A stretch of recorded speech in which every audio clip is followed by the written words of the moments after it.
Ladies and gentlemen, before we move on to our first panel discussion of the day, I have a quick announcement to make. We are scheduled and we will be having another parallel session across this hall at Emerald Hall on digital transformation dialogue at 11:45.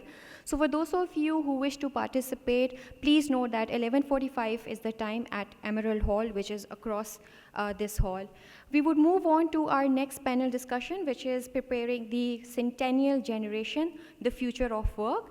And to moderate this panel, may I request Mr. Yusuf Hussain, who is the CEO of Ignite, who's a tech entrepreneur and one of the pioneers in introducing artificial intelligence, robots, big data, and a lot more. Ladies and gentlemen, please join me in welcoming Mr. Yusuf Hussain. And along with Mr. Yusuf, may I now call upon the names of the panelists one by one. May I call upon Mr. Manuel, Executive Vice President, Strategy, Middle East Africa, Siemens. Mr. Raghu, Prasad, please excuse me if I mispronounce your name, Vice President, ASEAN Region, Oracle Corporation. Mr. Zouhair Khaliq, Managing Director, ICE Advisory Limited, Mr. Irfan Wahab, CEO, Telenor, Pakistan, and Ms. Fatima Asad-Said, Regional Director, AbacusConsulting. Assalamu alaikum, everyone. Before I introduce, I think, a great panel for the topic of the day that is gathered here, let me just give you a couple of sentences about what is Ignite. Ignite used to be the National ICT R&D Fund. It is owned by the government of Pakistan, but it's funded by telecom operators. And our focus is, our mandate is fixing innovation in Pakistan. So we fund startups and innovative projects in the fourth industrial wave technologies that we just heard about. For example, artificial intelligence for bovine disease diagnostic, increased dairy production, and so on. So with that, I'd just like to give a brief introduction of the panel. The first two gentlemen I'm having the pleasure of meeting for the first time. Manuel is EVP strategy for Middle East and North Africa for Siemens, and Siemens, of course, is one of the architects of innovation and not only the current but the particularly previous industrial revolutions, starting with the telegraph 150 years ago and electricity generation and biotech, so I think very relevant. And then Raghu is joining us from Oracle, and Oracle, again, one of the key architects of the previous industrial wave, which we call IT or automation, and it changed the structure of work. It, I think, replaced a lot of middle managers with its data management systems. And then Zouhair, I think, needs no introduction. In Pakistan, the CEO, the first CEO of Jazz and Mobilink, which of course has transformed lives. It's transformed a lot of workers, plumbers, or whoever uses phone, and now also leading innovation and entrepreneurship at the National Incubation Center in Islamabad, which is also one of the projects of Ignite. So we'd like to listen about that. And then Fatima is heading or co-heading an exciting really company out of Pakistan, which is AbacusConsulting, which is providing services all over Pakistan and overseas. And I think just this coming weekend, doing an API-thon.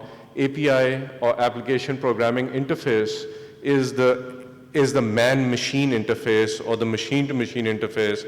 And with respect to future of work, a lot of jobs below the API are disappearing, and new jobs, more creative jobs above the API are appearing, so I think very relevant. And then again, Irfan knows no introduction, needs no introduction as the CEO of Telenor, which through Easy Paisa, through M-Agriculture, I think has touched the life of so many people. Now with M-Agriculture, a lot of small farmers across the country, so we welcome everybody and we look forward. So just a couple of minutes of opening remarks before I hand it over to the panel. We heard about the industrial waves, and what are the industrial waves? but these bunched up innovations, these products and services which impact us. And when they bunch up, whether it is electricity or the steam engine or a mobile phone, when they bunch up, you call them a wave because it has a massive impact on sources of wealth generation, on lifestyles, and the kind of jobs that are available. So up until now, let's say the previous industrial revolution, what we see is the paradigm is that somebody at the top, a CEO, a supervisor knows what to do, and they direct their workers to perform certain tasks. And that is reflected in the education system where a teacher tells students what to do, and the students learn that, and they regurgitate that or they repeat that. In the new industrial revolution, we have artificial intelligence for robotics, replacing or creating a lot of that learning ability, such as Google or Siri, or that repetitive tasks such as robotics. Therefore, those tasks have been replaced, and where humans add value, like we heard, was creativity and imagination and innovation. Therefore, the education system, therefore the future of work emphasizes those people who have that creativity, innovation, who have that people skills, which AI or robotics, at least in the next 10 years, cannot match. Who really knows after that? And therefore the education, the training system also needs to create those kind of people, which means people who are not about rote learning, but people who, or students or children whose creativity and curiosity is encouraged rather than examination and so on. So this is, I think, general thing kind of tying together why creativity, imagination is important. And then coming to a country like Pakistan, World Economic Forum or UNCTAD for countries like Pakistan feel that there's going to be growth in all areas, but particularly in certain areas where more creativity is required. So with that, with that kind of brief thumbnail, I would request Manuel to share what Siemens is doing to prepare for the future of work and what Siemens' experiences are, and particularly with respect to Pakistan. Thank you. Thank you. As a strategy guy from Siemens, I obviously belong to the school of thought that says it's man and machine. Otherwise, I have the wrong job. So at Siemens, just to put things in perspective, we have 360,000 people worldwide, 8,000 in the Middle East, around 400 or 500 in Pakistan. And we spent $6 billion on R&D and $700 million on training every year. So now, that sounds nice. Question for me is always, do we allocate that to the right places? And do we allocate that to the right topics? For Pakistan specifically, I think the challenge is that the country now takes this opportunity, it was said before, to leapfrog the developments that are ongoing in the world. India was named and China was named. I think these economies are already a bit advanced. I mean, we see that by the sheer fact that we have a lot of Chinese investments into Pakistan right now, right? So now the question is, what can be the strategic positioning for a country like Pakistan to leapfrog certain developments, to hook into the right point, which will then allow also the multinationals to allocate resources into the market, which then helps the market itself and helps the company. So we have to get to the point where this roadmap of how companies and the private sector and the public sector in Pakistan can go along and develop the country further. And then the multinationals do that out of own interest. You know, we don't need to force anybody anymore, because we do that because we have to. There is no way to not invest in a country like Pakistan with such a big labor force, with a young population, with all the potential that is there. And the question is, what can be done to unlock this potential? Okay. Thank you. And so, in other words, the need for a more centrally coordinated, maybe like the Chinese 5-year plan strategy, which helped them grow 35 times in real terms at GNP in just 40 years. Raghu, do you agree? I would agree, and I'd probably provide a slightly different perspective to it. Now, I come from the core IT industry, or the ICT industry, as we prefer to call it now. My role in Oracle is to take care of this technical team across a region that we call as ASEAN and SAGE. SAGE is the South Asia Growth Economies, which is all the countries around India, but not India. So I look after the technical team for Oracle in these countries around India, plus the traditional ASEAN region. Now, when I look at, and I worked across the Asia-Pacific region, I worked in countries, and I've worked in the US and Australia and so on. But just taking this particular region, which is reasonably comparable, and I think there was a bit of a reference made to a country like Indonesia this morning. Now, if I start looking at some of the differences between these two countries, let's say Indonesia and Pakistan, in terms of intellectual capital, in terms of intellectual stimulation, you probably have a lot more of that out here.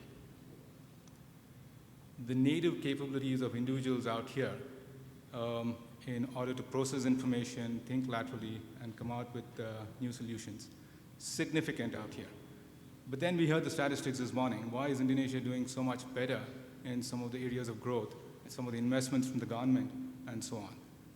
Both nations are very young in terms of the workforce. Indonesia probably has got probably a slightly larger, younger workforce. But the kind of initiatives that probably are needed is not just in the corporate world. It starts a bit earlier. It starts in the education systems. Are the education institutions out here gearing up people with the right set of skill sets and competencies for the future? And a lot of it is being done. I've had a chance to speak to some of the institutes here in Lahore itself. This is my 7th or 8th trip out here. And I think a fair amount of it is being done, but I think a lot more attention needs to be given to this particular space. Are we doing enough to skill the next generation for the kind of skill sets that they will need? And do we know what those skill sets are? We probably don't know the entire set. But we need to set it in the right direction. And here's where I'll take an example from Singapore, where I'm based. I've been in Singapore for the last 20 years. Singapore completely revamped and transformed its workforce development unit, the manpower, and some of you might be aware of this. They actually rebranded themselves as Skills Future a couple of years ago. At Oracle, we work very closely with Skills Future, which has mapped out the kind of skill sets that are needed from the next generation of the workforce for the next 10 years. Nothing more than 10 years, because 10 years itself is a little too much. Things change every 3 years. Things change every 2 to 3 years these days. But they've attempted to do it for the next 10 years. But it's a very futuristic approach to doing things, not just because they call it Skills Future, but I think they're doing a fair amount of things that will set up Singapore for the next. And there are lessons to be learned from organizations like Skills Future in Singapore. So that would be my point at for this juncture, Yusuf. Thank you. Zouhair, I know that you're a big fan of the quality of talent in Pakistan, and you've posted about that as well. Can you take up on that point, and what are your experiences? Yes, sure. Thank you. Good morning. I think everything we hear today is about slightly panic stations about what's going to happen in the future. And we look at that and we say, well, we need new skills, we need a different kind of training. And I agree with all of that. And I think we have tremendous talent in this country. I've experienced it over and over again. I wanted to make 2 points, if I may.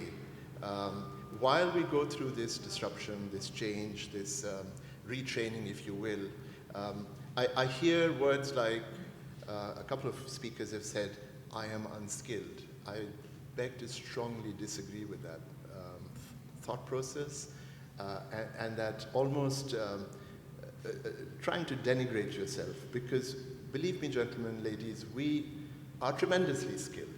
We just need to make sure that we open our minds to the new skills that are coming through. Now, you will get all kinds of digital skills out there, and we saw a list of stuff that one of the speakers put up there.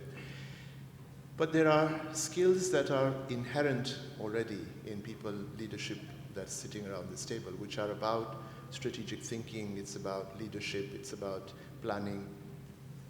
And those skills are going to be equally relevant in the future as well.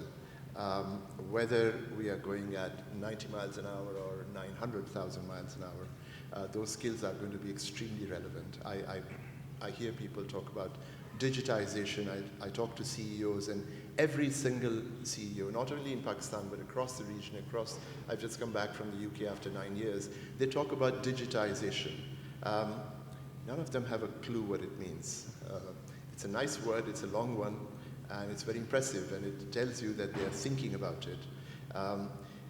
But what is really required, I think, is that while new businesses are going to take off with the new talent, Yusuf, as you just mentioned, but there are going to be all kinds of old corporations, organizations, which will also need to be relevant in the future.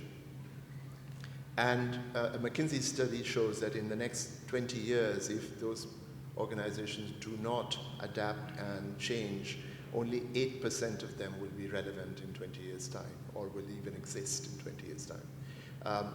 The fundamentals around them are therefore not to do the front-end digitization because it's sexy, it's nice, it's there. You put in a new app, you do something which is fancy, but to actually think about re-engineering your entire organization from scratch. That is digitization in its true sense, because what it means is you are rethinking the entire business, you're thinking it from scratch, and delivering a whole new business process, a whole new way of working in the new digital age, in the new transformational age. I think that's going to be critical. The second thing I worry about, and again, working across various geographies, is this whole issue of governance. And the way I look at it today is that because of the speed of change and everything that's happening, you find directors of companies, board of directors, CEOs, shareholders, thinking very, very short term. And everything is emphasized on the end of this quarter and the results at the end of this quarter. And if you don't get the right results, the CEO is facing disruption, to use a nice word, and at the end of the year, he's probably out of it. And so are other members of the team. And I think that is all, again, needs to be revisited, because when you start looking at talent and innovation, it's a process. Innovation doesn't happen overnight. Innovation takes a period of time to work. And the whole governance mechanism is, to me, structured in the wrong way to encourage any of that to actually happen in a successful way.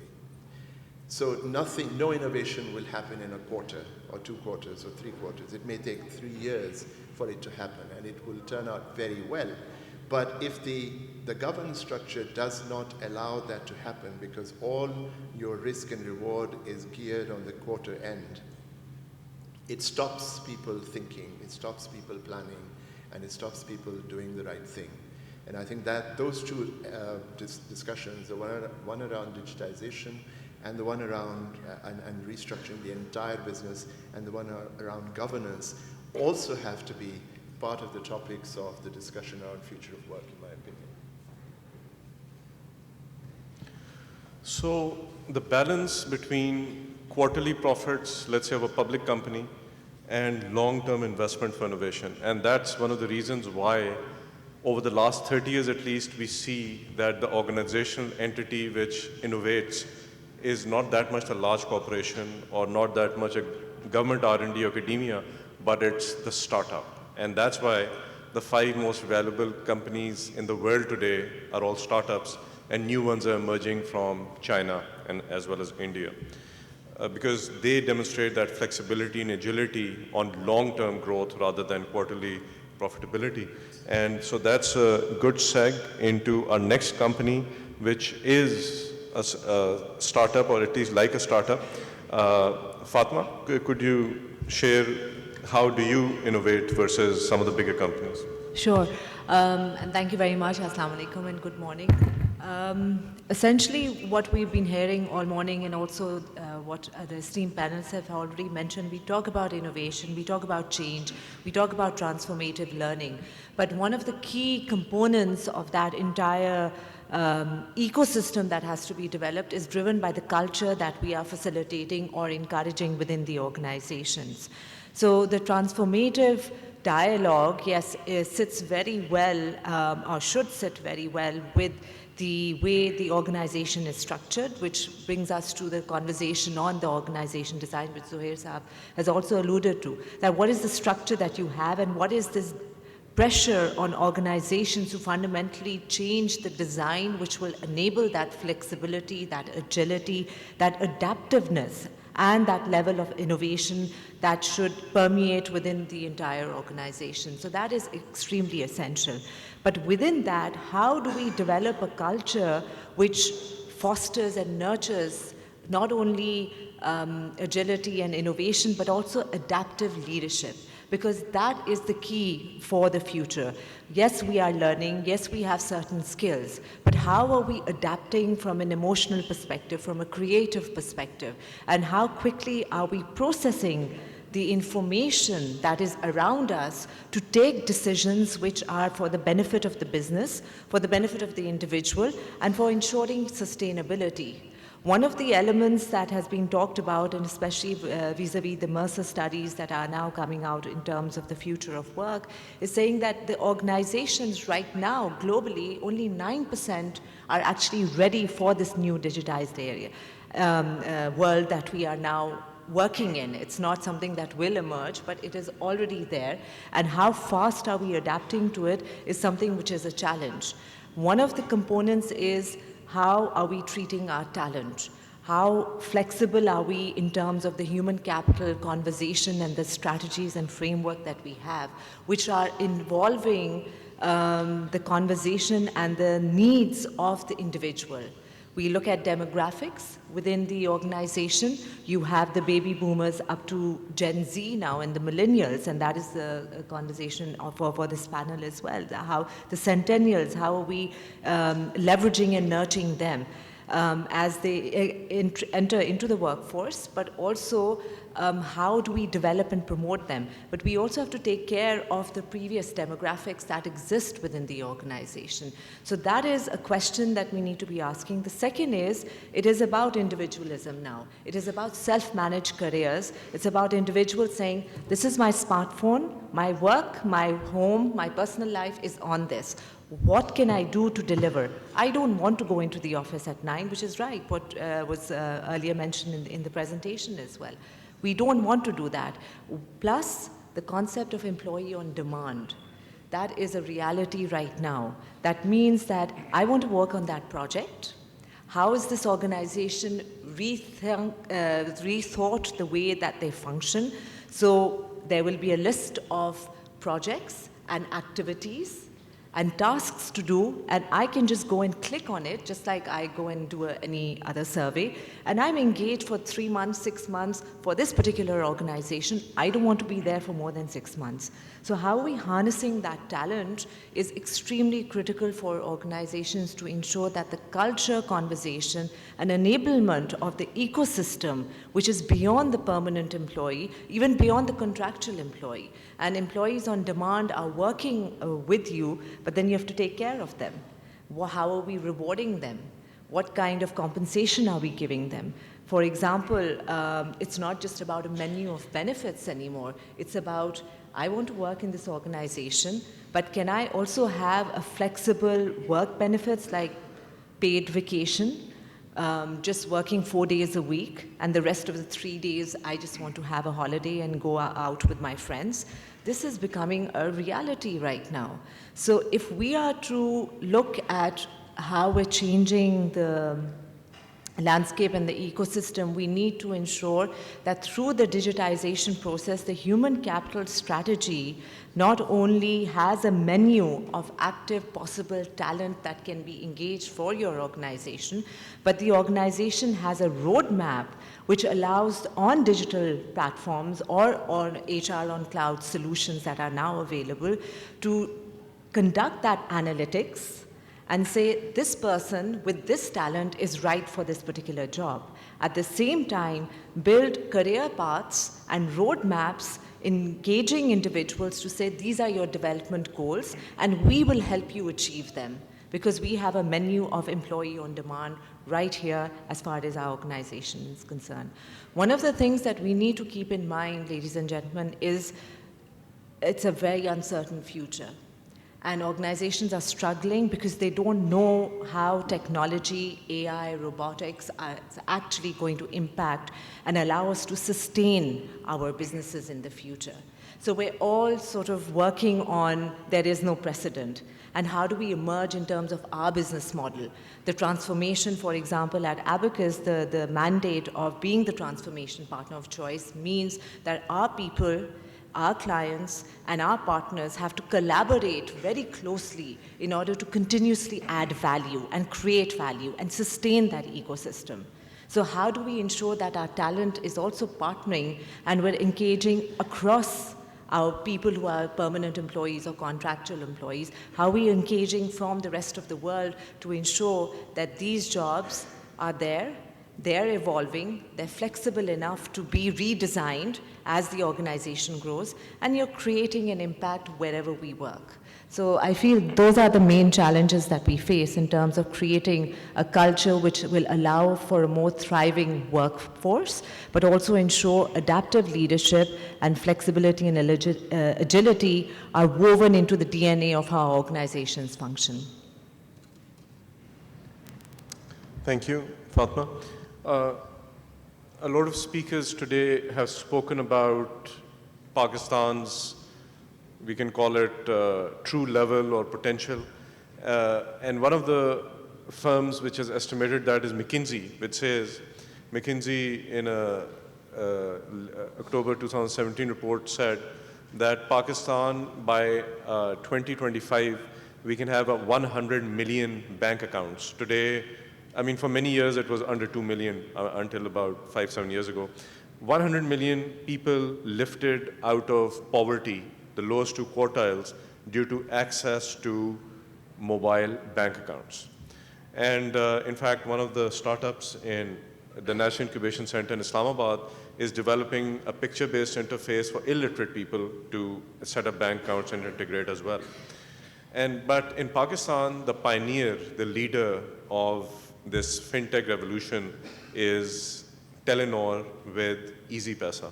So with that, I'd like to invite Irfan to talk about how large organizations, it's one thing for startups, but how can large organizations innovate and keep pace, like they wrote about IBM many years ago when elephants dance, or how to make elephants dance, because IBM is one company, I think one of only 12 companies still on Fortune 500 since 65 years. In Pakistan, the company, I think, which is doing that is Telenor. So, Irfan, how have you cracked the code? Thanks, Yusuf. Assalamu alaikum, everyone. Good morning. So, I agree with all the comments in terms of the future work going to be very different. So, rather than, spending time just adding to let me just give you a few examples of how we are trying to crack the code with a big disclaimer that we are also exploring. But I thought it will be useful to at least share some practical examples that what steps we have started taking. These are early days. So it all starts with building that culture, as Fatima also mentioned, of organization which is on constant renewal. We started in this company, in this country about 12, 13 years ago as a pure telco play. Telenor is known as being the telco. But now, even in the last decade or so, we have really transformed ourselves. Today, we are a technology company. Today, we are a financial service institute, actually one of the largest in terms of number of customers transacting, and not necessarily the value. We are trying to be sort of the agri company of the future. And then that means that the workforce which we need in order to deliver on those strategic ambitions is very different from the workforce which we envisaged 10 years ago, which are pure, telco-focused organization. So that means that we gonna be needing people from different backgrounds, different sectors of economy to come and contribute. One is obviously you can keep on attracting and grooming. The other is having a culture of self and constant renewal. So one thing which we have taken very recently, actually last few months, is that we have a 40-hour learning challenge. As Paul also mentioned in his presentation, there are tremendous online courses available. So we built a platform which we call it Telenor Campus. It has tens of thousands of courses available from large providers, and these are all free of cost for our employees. But we are making it, we are gamifying it, but also making it mandatory for each and every employee as part of the annual appraisal that they have to upscale with at least 40 hours of new learning. And there are a wide range of courses, not necessarily functional, but also could be related to other areas of interest or passion for that particular employee. So that's something which has created a lot of excitement. People also see that the future is in their own hands. It's not the responsibility of organizations alone to provide them, to tell them, or define the path for them. The other measure which we have taken is that we have launched a program again last year, which we call it Go Beyond, which is basically working from anywhere.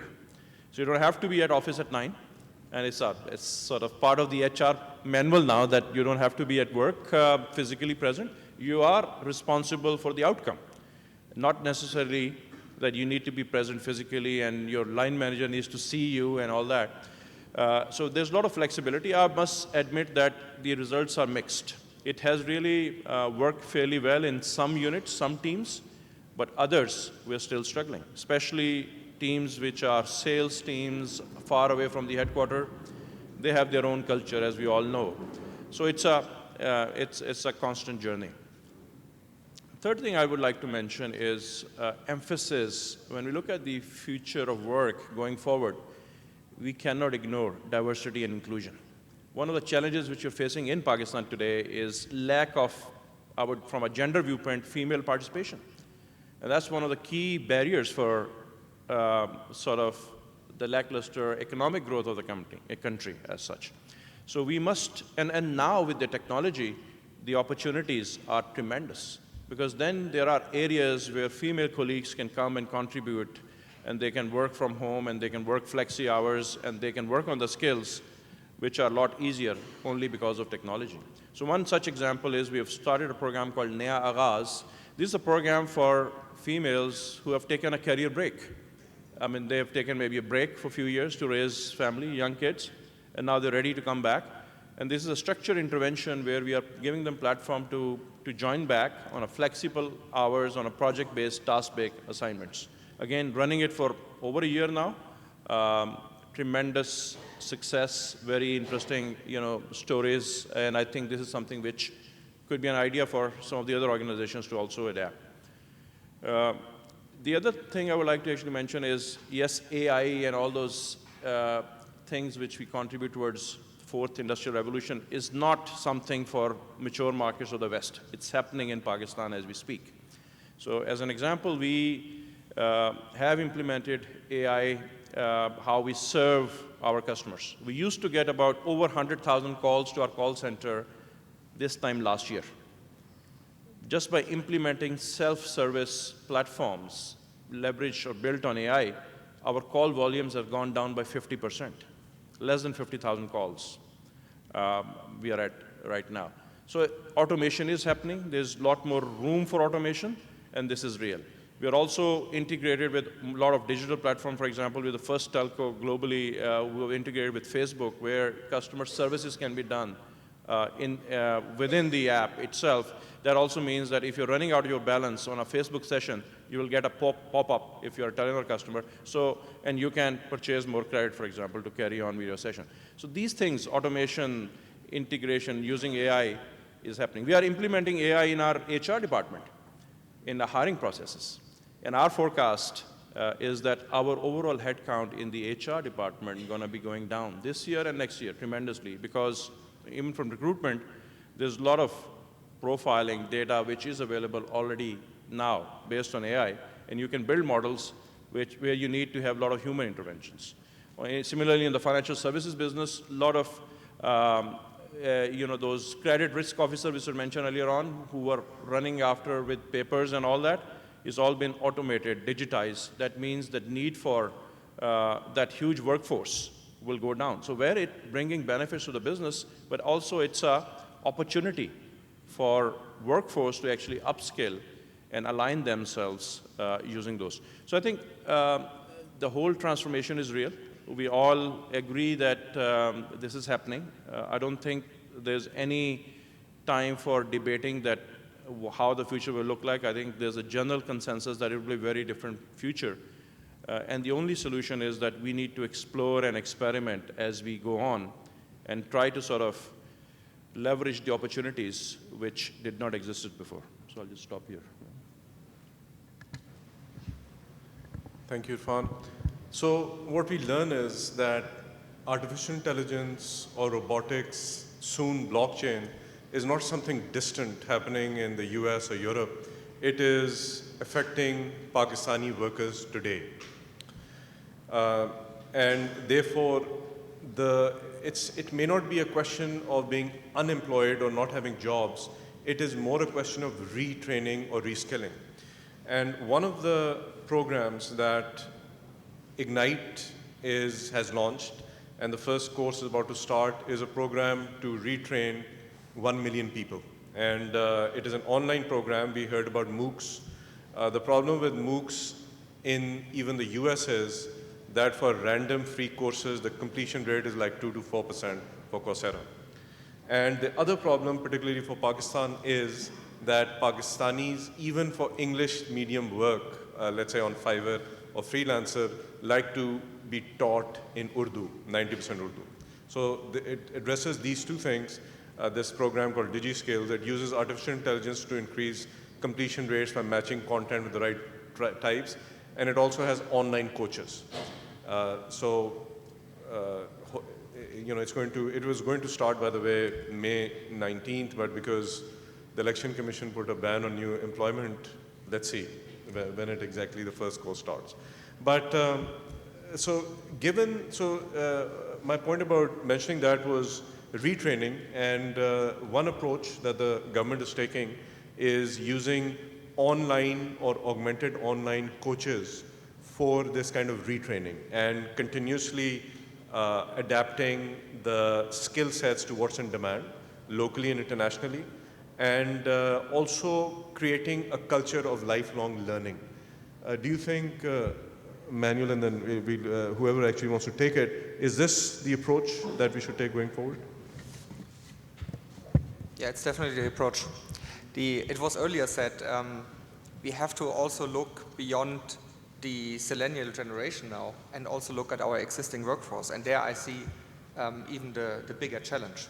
Let me give you one example. I'm in the office building I'm working. We have about 600 Siemens people sitting there in Abu Dhabi. And we all talk about Industry 4.0, digitalization, and all these nice buzzwords the whole day. So just recently I came across one guy, he's 29.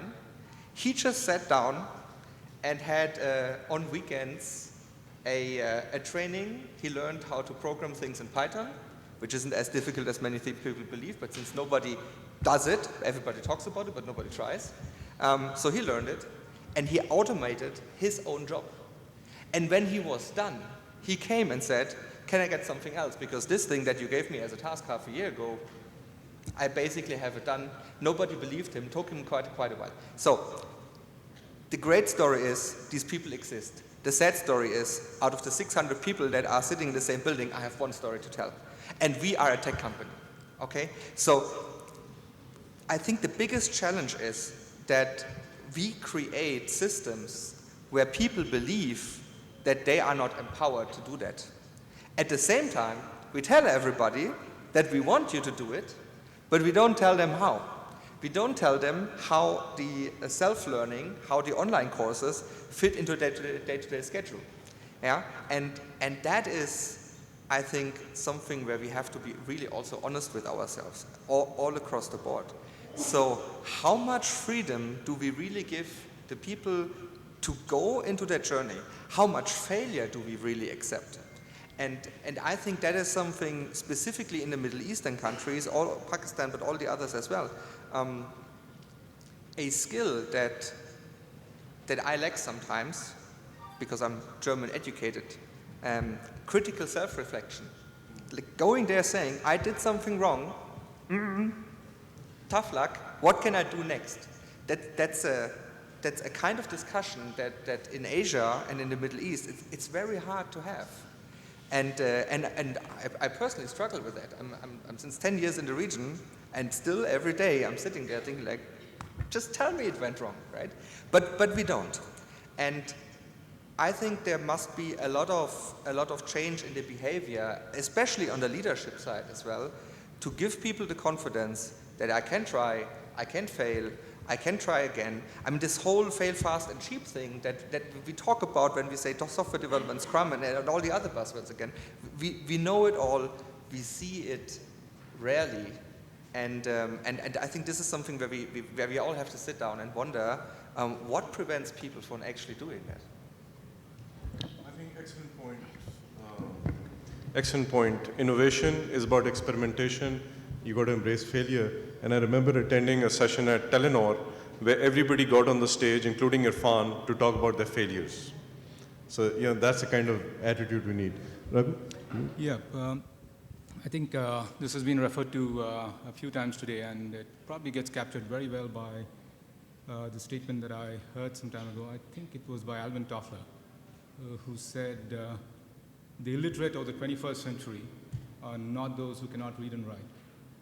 They are those who cannot unlearn and relearn. So it's very apt in this industry or in these times that we are in, and particularly in a company or in an industry like the ICT industry, which cuts across into telecoms too. I think the important thing is to provide that framework for people to experiment, fail fast if they need to. I've got a classic example in my own team. I have a team of around 200 across the region, and they span ages, right from the age of around 24, 25, right up to 55 or even 60. A couple of years back, as Oracle went through this massive transformation to cloud, we are still going through that transformation in Oracle, a massive transformation from traditional software and systems and hardware and so on into cloud-based infrastructure, cloud-based platforms and business applications. So this guy, who's around 48 years old, he comes up to me and says, I've got to quit. And my question to him was the usual as a manager, why, and so on. And his statement was, see, I've been in the hardware business for so long. I know chips, I know storage, I know servers, I know compute capability, and so on. But this is not the future. The future is software. The future is software-defined everything. And I don't believe that if I'm in this group that he was in, he's going to get an opportunity to learn that and experiment on that. So I took a call. I took a bit of a risk, and I said, okay, his name is Andre. I said, Andre, go ahead. What do you want to do? Let's take a checkpoint in 6 months. Move out of your department.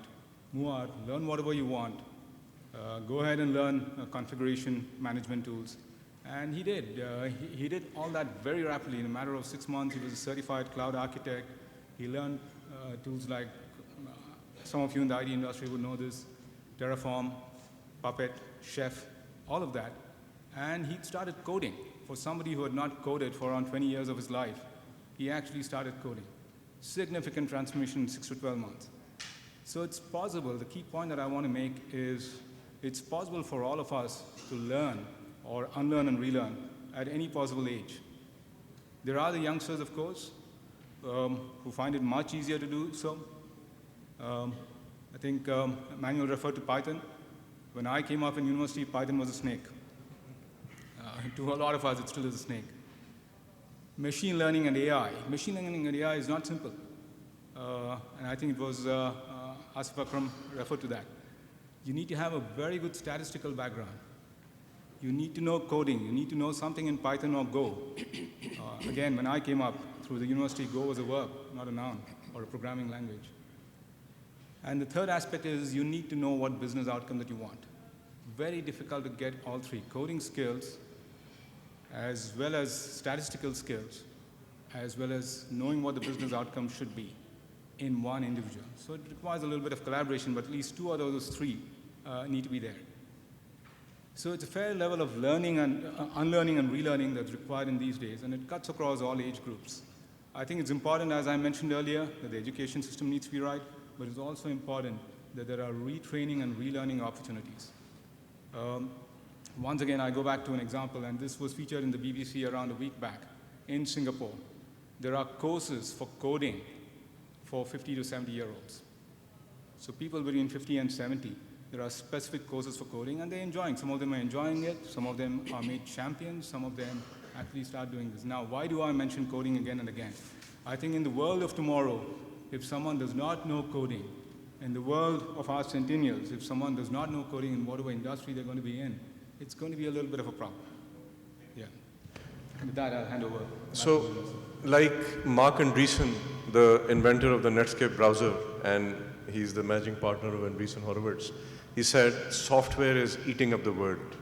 And it's really resonated. But one thing which is different about the fourth industrial wave as compared to the third industrial wave is that it's not just about digitization. It's about physical in robotics, in IoT, and it's about biological in terms of implantables and wearables and neurotechnology. So it's actually all three, and that's why some people say, why isn't it a continuation of the third wave, which is digitization? Because it brings in physical and biological. In terms of the mindset which is needed, I remember that 10 years ago, we got a Gartner Group consultant, VP of Gartner Group, Tony Murphy, to come in and do an IT strategy of Pakistan. He's a published author, and his words were, one sentence was memorable, still remember it. He said, in Pakistan, we can't afford to just learn. We have to learn to learn. In other words, it's not about rote learning, it's going to new situations using your fundamental concepts to come up with new ideas and make them happen, which is entrepreneurship. Zouhair, do you want to share something about this? Anybody else? I just wanted to add on to what my fellow panelists have been saying, is that, you know, it's again, it goes back to the culture that you have. Now, I take the example of our own organization as Abacus, and for the last 31 years, whether we were part of Coopers & Lybrand and PwC and now as Abacus, the transformation mandate talks about how quickly our talent learns at the end of the day. Because if we are to engage with our partners, with our clients, to advise them and to give them a certain facilitation in terms of what direction they want to go into, whether it's HR or supply chain or organization and now digital transformation as well, it's about making sure that our people are learning at a faster speed than how we are engaging with the clients. So the environment within the organization is empowering them, giving them the flexibility to learn and saying, this is the task at hand, these are the objectives, define the problem, find a solution and learn. And that becomes the culture and the DNA of how we work. And that means that online learning is a fundamental part if someone wants to learn, and these are self-managed. You have to take the initiative yourself to identify where you want to go ahead in terms of that particular functional skill or subject matter expert. We're still learning. We're still adapting to how the environment is changing. There's a lot of work still to be done. But one of the key drivers becomes that how diversified and engaging our organization is in terms of the workforce, whether it's gender, whether it's culture, and also integrating different demographics within the organization. When you reach out to a population of 200 million plus people with 60% under the age of 30, that's a phenomenal workforce that you have to really give a direction to. I feel we have great talent, but what we lack in is solid direction and the connectivity of where these platforms are and where are these enablement guidelines which will ensure that these individuals who are now coming into the workforce, just leaving university, they want that flexibility, they want that value of this is what we want to do and this is how we'll find it exciting and adventurous and sense of purpose. They're not really driven by the money. That's what studies show in the next millennial and the Gen Z demographics. They're driven by a sense of purpose and the value that they add for that task. That means how we manage their performance definitely changes. So you have the development gaps, but managing performance is not basically on rating anymore. It's more on descriptors. Managing performance is also about the task that you've delivered. If you talk about innovation, and online learning actually complements that, innovation means that you are allowing or expecting everyone to be a risk taker in the ideas that you generate, and the ideas coming from anywhere in the organization.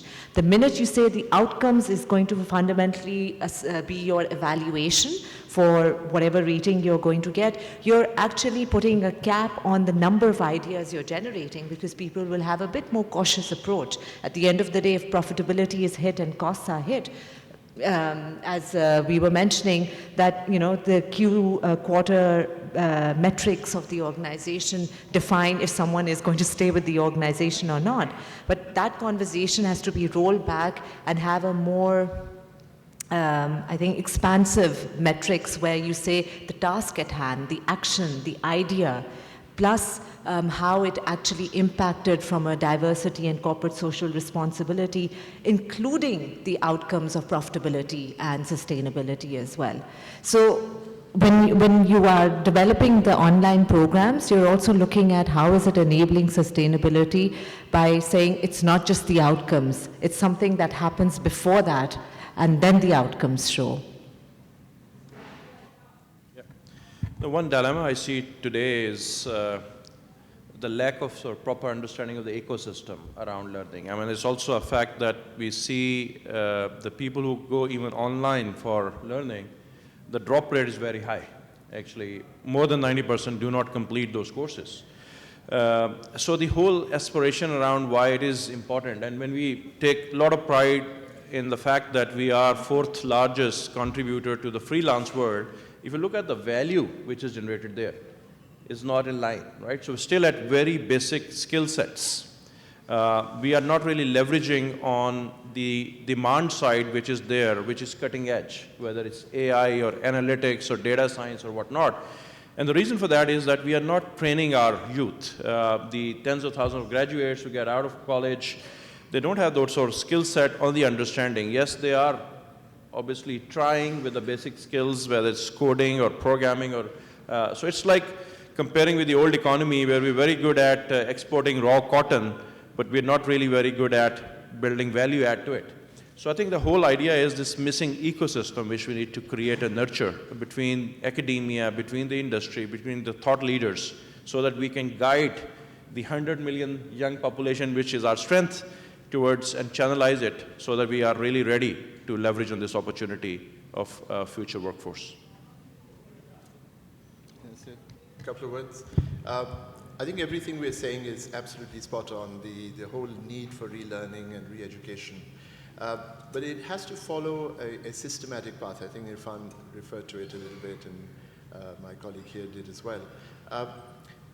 It's got to come back to organizations, cultural phenomena, and leadership. So leadership still needs to understand and retrain itself first to be able to understand what the rest of the retraining requirements are.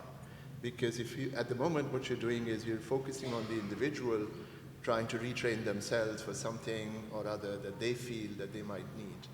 But in the context of an organization, there has to be thought leadership as well. That thought leadership has to, in essence, retrain itself first to understand what is required of the organization in the future. And then I think you have a more coherent retraining phenomenon taking place, which becomes more meaningful. Just like Irfan said, there's 100 million plus young people running around trying to retrain themselves for something. But you've got to be able to define what that is and where it's going. And I think that's a very essential part of the discussion that we need to have. Thank you. We talked about the importance of startups and entrepreneurship in the future of work and where we are going forward. And we talked about how Facebook and Amazon, Google, Alphabet, Microsoft, these are the most valuable corporations in the world. Even a corporation like IBM or Cisco or Siemens acquire a lot of startups every year because they are the ones who bring innovation. Even Facebook does. Keeping that in mind, the government, Ignite, has rolled out these 5 incubators in the 5 provincial capitals and federal capital. And some of them are already producing startups which are making a difference, such as a nanotechnology water filter, which can, for 2,000 rupees, serve a family of 6 for their whole lifetime. So the poorest of the poor can now have clean drinking water. I'd like to ask Zouhair. Zouhair, how has the experience been with one of those 5 national incubation centers, which is the one at Islamabad, and how do you see it fitting into this global trend toward entrepreneurship? So I think in one word, exhilarating. We talk about Pakistan, we talk about most of it is about the bad stuff, okay? The security issues, the lack of governance, the lack of this and the lack of that. But you try and go to one of these incubation centers, and I challenge you, on your worst day, you will come out in 2 or 3 hours, literally flying.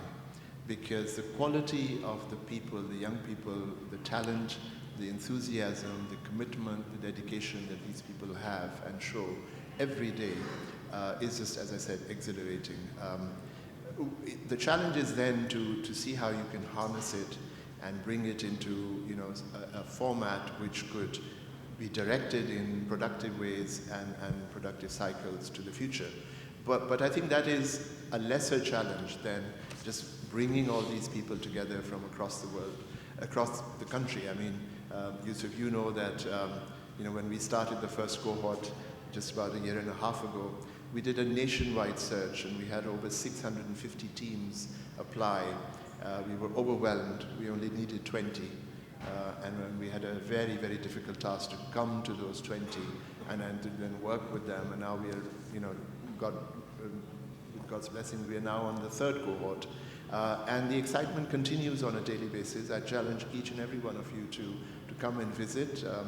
I'll be biased because I'm leading the National Incubation Center in Islamabad, but I know that there are similar phenomena happening in Lahore, in Karachi, Quetta, Peshawar.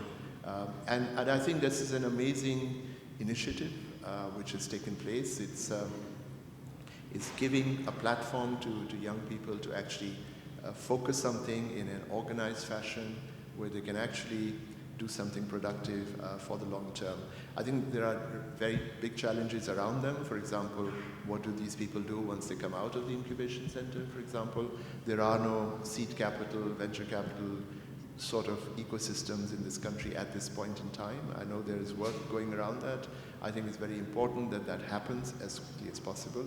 But I think really, bottom line, this is kind of the future of Pakistan, really. These are the people who are going to make it in the next 10 to 15 years. And even if you see 1 or 2 of these various startups come out on top as a unicorn, I think it would have been a job well done. Thank you, Zouhair. And I think we can invite many of the corporate leaders sitting in this room to consider investments into startups, either directly or by setting up corporate VC funds.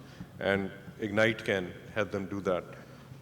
We heard Paul earlier today speak about what are the technical skills in demand. And we looked at the LinkedIn list, and there are similar lists with World Economic Forum and Monster and DICE and Stack Overflow and so on. These are the skills, and Irfan also alluded to more advanced digital skills. And I think one of the programs that we are working on and we hope to put in place is an open source training program, because one of the gaps between academia and industry in Pakistan is lack of programming skills versus theoretical knowledge. And open source allows you to work on code which is openly available the world over, and you get real programming experience. So I think that will be very important in producing more data scientists and Tableau and Python and MongoDB and all these actual technical skills that are required. But HR is only one part of what governments have done around the world to prepare for the future of work and for the world of tomorrow. Governments have given incentives and funding and set up incubators and made strategic plans of particular verticals to focus on. For example, Amsterdam just focuses on fintech. We've seen that China is now the #1 country in the world in robotics, far ahead of the US and Europe. It is the #1 country in the world in fintech, and it has set a plan to be the #1 country in the world by 2030 in AI. So strategy, like Michael Porter said, is deciding what not to do. It means deciding what not to do. what, Manuel, can you recommend to the government in terms of the need for coordinated thinking in the face of such rapid change and such exponential change versus giving a high-level vision and then kind of reacting for the most part? I mean, I mentioned this a bit in my opening statement. It's what the private sector needs is a certain level of consistency in what we see of what the government plan is. So saying what not to do is a part of it, and then doing what to say over a period of time that allows also private sector to adjust and to invest. That's the next thing. And I think that's something where Pakistan, we had it earlier in the speeches as well, can improve. This will help the private sector to actually help also executing government agendas. On the other side, I think there is also a large responsibility of the private sector companies to trigger these things by themselves. So we at Siemens have it high on our agenda, for example, enabling universities to work with the software that we are providing. So we provide licenses for universities for free. That of course is, I mean, like Microsoft and everybody, of course this has a lock-in effect and this is a part of sales, but it's also a part of enabling workforce, because we have to make sure that in the markets the talents are available that later we need in order to grow. So the private sector companies, they have a responsibility to think about that and really bring these things to action and look deeply after what is the agenda of the governments, investigate what am I contributing already and where are the gaps that I could fill. And this is actually a program we have running in Siemens since 4 or 5 years already. We call this business to society. There is like a dedicated process that kind of forces the country managements to go through this kind of thinking, exactly these 3 steps, and decide what do we have to do next. So if you Google that, you will, for most of the Siemens country entities, find something like a program that has even this business to society take on it, because we know that we have to do that, and it's not right to say, hey, let's wait for the policymakers until they all get it right, and then we move and invest. It doesn't work. Very good. Anybody else? Irfan? Okay, Raghu, go ahead. We have about 4 minutes left, so I would say 1 minute each, maybe short comments. Yeah, just a quick one. I would say, and we've seen examples, at least from a vision viewpoint of certain governments who are moving more towards automation, blockchain. Dubai and Singapore, Hong Kong, I think a few examples where the vision is that they would like to actually build that frictionless citizen services, right? So there is hardly any government involved, right? So perhaps that's the vision, ultimately, eventually. But what we need to do here is to have a very comprehensive policy, and it has to be driven by the top, I would say. Because one of the issues which we see on ground is lack of coherence and that alignment between various government functions, per se. So I think a well thought of strategy, defining the future, run from the PM's office himself, making sure all the relevant ministry, policymakers, enforcement agencies are invited, perhaps is the way to go for us. Yeah, I'll probably just make just one point out there, and this is a little bit of a controversial point, does not apply specifically to Pakistan, but applies to a lot of governments around this part of the world. The openness to cloud. A lot of the open source technologies and software is available in the cloud. A lot of it cannot be brought down and deployed in private cloud platforms. That's more expensive to do. So the openness to cloud, for example, very simple case in point, the financial services industry out here, gotten some new regulations around a year back, which to some extent probably pull back some of the financial services institutions from their own investments in innovative technologies that are available in the cloud. Same problem all around many parts of Asia Pacific. But the openness to cloud will actually fuel a lot more learning as well as opportunities for both the younger generation, the Centennials, the Millennials, and even the current generation. I'm a firm believer that all of this needs to be run by the private sector rather than government trying to do something about it. Just too much to hope for. But what I would urge government to do is to look at the entire ecosystem around taxation, both for the startups, the entrepreneurs, the ease of how they can actually register a company, the whole thing around ease of doing business. And secondly, incentive programs for investors, like in the UK and other places in Europe, etc.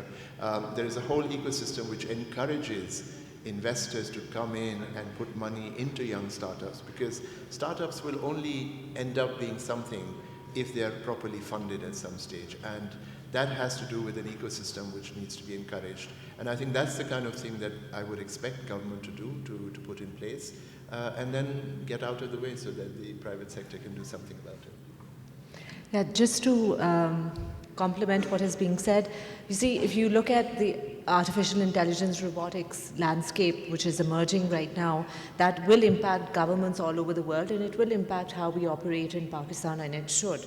So the idea of, just like we ask a question about any organization, say, why do you exist? What is your purpose and what are you delivering? It's the same conversation which will face governments and say, what is the value that you're adding, and where is the facilitation supposed to take place in order to create this ecosystem and sustain this ecosystem?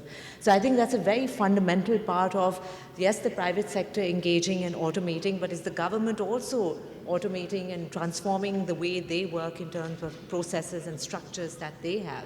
One. Two is the element of around employment. So when you have a strategy, a national strategy of saying this is how we're going to evolve and transform as an economy with different sectors and working on a collaborative platform, what is happening to the employment rate in terms of the reskilling that needs to take place? And are we also directing it in terms of the sectors and the industries that need to be developed and harnessed and leveraged to take Pakistan forward? So it's a very, I believe, a very thoughtful process and a very structured process and a very transparent plan that needs to be put forward. So all the elements of either private sector, public sector, the government institutions have to work together on a collaborative format, which can only be successful if there is greater transparency. Thank you. So to sum up, Paul alluded to Singularity University. The chairman of Singularity University, Ray Kurzweil, and Salim Ismail, one of the co-founders, so Ray Kurzweil wrote in his book, The Spiritual Machine, that silicon-based intelligence, artificial intelligence, represents the next stage of evolution, going from carbon-based humans to silicon-based. I mean, that's what Ray Kurzweil wrote. And so I don't know if we can look at it as a next step in evolution. That's basically saying that anything that any human can do, think, creative, invest, teach, diagnose disease, manufacture products, can be done better by the silicon-based thing. So that's Ray Kurzweil, chairman of Singularity University. And that is why some of the smartest people in the world, like Elon Musk, or like the late Stephen Hawking, talk about singularity, which is the tipping point beyond which AI surpasses human intelligence. But whether that's true or it may well not be true, I mean, these are all people forecasting the future. But we did have one president, which is Putin, say that whoever wins the war of AI, whoever leads in artificial intelligence is going to dominate the world. So it's not nuclear, it's not economics, it's AI. So that's why we are having this conference today, that this innovation has bunched up. AI, robotics, 3D printing have been around since 20, 30 years. But computing power has risen so much now that they've entered the realm of common use. And they are changing employment structures and work structures and the nature of employment itself. I would like to thank our panel. I think a very useful discussion for which I hope the whole audience gained. Thank you.